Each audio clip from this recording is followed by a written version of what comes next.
বন্ধুরা, আজ আমি আপনাদের সামনে এমন একটি ঘটনা বলতে যাচ্ছি যা শোনার পর আপনারা হয়তো নিজের ঘড়ি, সময় সবকিছুকে সন্দেহ করতে শুরু করবেন। কারণ আজকের গল্পটি এমন একটি ফ্লাইটকে নিয়ে, যেই ফ্লাইটটির জার্মানি থেকে ব্রাজিল পৌঁছাতে কথা ছিল মাত্র 18 ঘন্টায়, কিন্তু বাস্তবে সেটি পৌঁছায় ৩৫ বছর পরে। হ্যাঁ বন্ধুরা, পুরো ৩৫ বছর। আর যখন সেই হারানো বিমানটি হঠাৎ ব্রাজিলের আকাশে দেখা গেল, তখন এয়ারপোর্ট কর্তৃপক্ষ নিজের চোখকে বিশ্বাস করতে পারছিল না। কারণ বিমানের গায়ে লেখা ছিল একটি কোম্পানির নাম, যাদের অস্তিত্বই ৩০ বছর আগে শেষ হয়ে গেছে। এখান থেকে শুরু হয় রহস্য। বিমানের ভিতরের দৃশ্য, যা সবাইকে শিহরিত করেছিল। বিমানটি যখন পুরোপুরি থেমে গেল, তখন অনেকক্ষণ পর্যন্ত কেউ দরজা খুলল না। কন্ট্রোল রুম থেকে বারবার ডাকা হচ্ছিল, flight 513, do you copy? Flight 513, respond. কিন্তু কোনো সাড়া নেই। শেষ পর্যন্ত নিরাপত্তা বাহিনী দরজা ভেঙে ভেতরে ঢুকার সিদ্ধান্ত নিল। ভেতরে ঢুকে তারা যা দেখল তা কোনো মানুষ কখনো ভুলতে পারবে না। সিটে বসে থাকা সকল যাত্রী, সবাই কঙ্কাল, যেন বহু বছর আগে মৃত্যু হয়েছে। আর সবচেয়ে ভয়ঙ্কর বিষয় হল, ককপিটে যে পাইলট বসেছিলেন তিনিও ছিলেন কঙ্কাল। তবুও তার 2 হাত শক্ত করে রাখা ছিল কন্ট্রোল প্যানেলের উপর, যেন বিমানটি ল্যান্ড করানো শেষ কাজটিও তিনি মৃত্যুর পরও সম্পন্ন করেছেন। এই দৃশ্য পুরো টিমকে শক করে দিয়েছিল। বিমানটি গেল কোথায় ৩৫ বছর?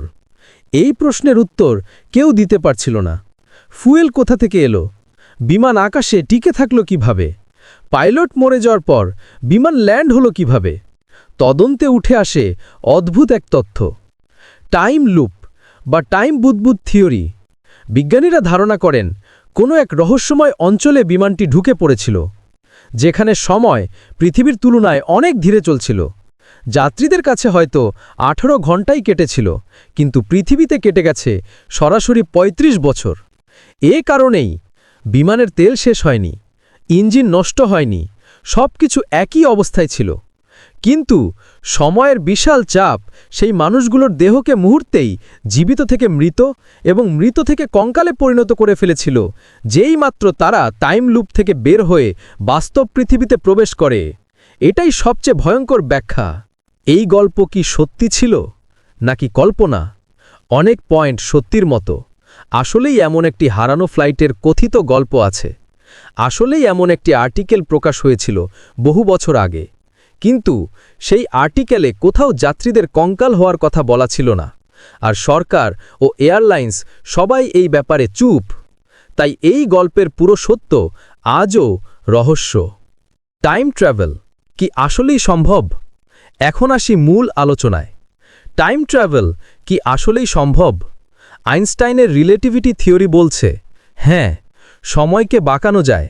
আর যদি কোনো বস্তু আলোর গতির কাছাকাছি চলে, তাহলে তার কাছে সময় ধীরে চলে। বিমান, রকেট সবই এই প্রমাণ পেয়েছে। একটি পরীক্ষায় 2টি ঘড়ি রাখা হয়েছিল, একটি পৃথিবীতে, আরেকটি দ্রুতগতির বিমানে। বিমান ফিরে আসার পর দেখা যায় 2টি ঘড়ির সময়ে কয়েক সেকেন্ডের পার্থক্য।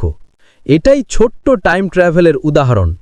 আর যদি একদিন মানুষ আলোর থেকেও দ্রুত গতি অর্জন করতে পারে, তাহলে সামনেও যেতে পারবে, পিছনেও ফিরতে পারবে।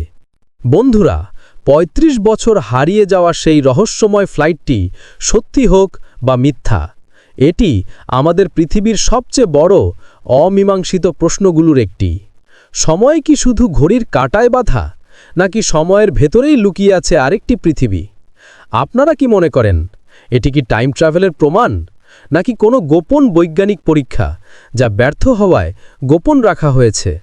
কমেন্টে জানাতে ভুলবেন না। আর দেখা হবে পরবর্তী ভিডিওতে নতুন রহস্য, নতুন গল্প নিয়ে। ততক্ষণ পর্যন্ত ভালো থাকুন, সুস্থ থাকুন। আল্লাহ হাফেজ।